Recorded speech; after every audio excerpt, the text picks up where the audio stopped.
Labas vakaras, LNK žiniuose valanda svarbiausių antradienio naujienų. Kviečiame žiūrėti. Aš Gintaras Deksnys. Ir aš Adomas Grinius su sportu. Pirmiausia, apie įvykius trumpai. Kokias lėktuvo katastrofos Vilniuje paslaptis atskleis rastos juodosios dėžės su pilotų pokalbių ir skrydžio duomenų įrašais. Tirti jos bus vežamos į užsienį. Prokurorai įvardijo labiausiai tikėtinas nelaimės priežastis. Pirminė informacija neindikavo apie tai, kad turėtų būti tyrima sunkesnė nusikalstama veika. Vilnietė įsitikinusi, kad lėktuvui praskriejus virš jos automobilio, prie turbinos matė kažką panašaus į liepsnas. Liepsnos ne lempų šviesa. Taip, tikrai, būtent dešiniai pusė ir būtent prie tos turbinos tokia kaip žiežirba ir jisai tiesiog taip prašvito, toks irgi kaip mažas sprogimas būtų.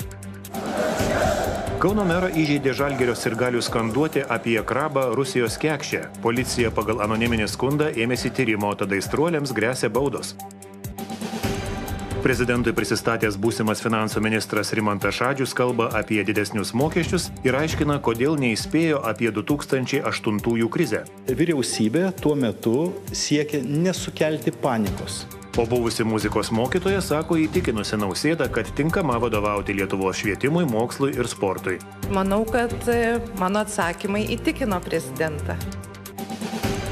Šiauliuose kavinę įkūrusios dvi vietnamietės iš Lietuvos deportuojamos, nes neįdarbino lietuvių. Mums čia patinka.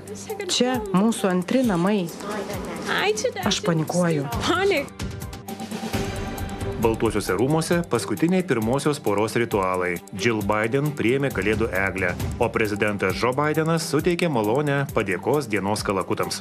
Atsižvelgdamas į jūsų temperamentą ir pasiryžimą būti produktyviais visuomenės nariais, suteikiu malonę persikui ir žiedui.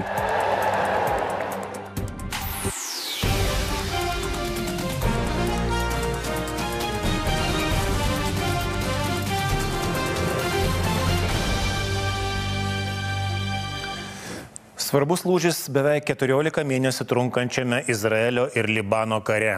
Izraelio premjeras skelbė, kad rekomenduos ministrų kabinetui patvirtinti Jungtinių valstijų